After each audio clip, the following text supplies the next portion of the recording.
Nous n'en sommes pas forcément très conscients, mais les pollutions lumineuses des villes sont importantes. S'il n'est pas question de supprimer l'éclairage public, l'Observatoire de Besançon s'est livré hier soir à une expérience de vraie nuit noire. Thierry Chauffour, Tania Gomez. La nuit est-elle noire? Parfois en quelques lieux reculés de la planète, mais jamais en ville.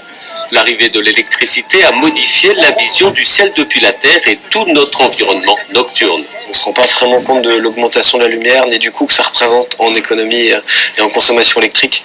Donc l'objectif, c'est déjà de se remettre dans le noir, de montrer que ça existe et qu'il fait nuit tous les soirs, ça c'est important.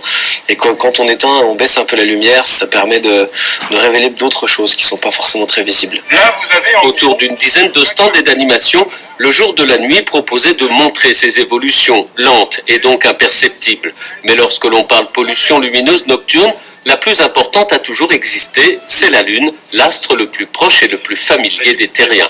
On le voit très souvent dans le ciel, mais on ne se pose pas forcément la question de savoir si on le voit tous les soirs, ce qui n'est pas le cas, de savoir de quoi il est composé. C'est de ça dont moi je parle ce soir, les différentes compositions des différents minéraux qu'on a trouvés sur la Lune, qu'on a ramenés sur Terre.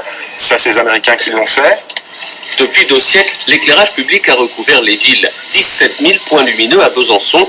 Depuis quelques années, une meilleure régulation a permis de réduire la consommation de 11 millions à 8 millions de kilowattheures par an.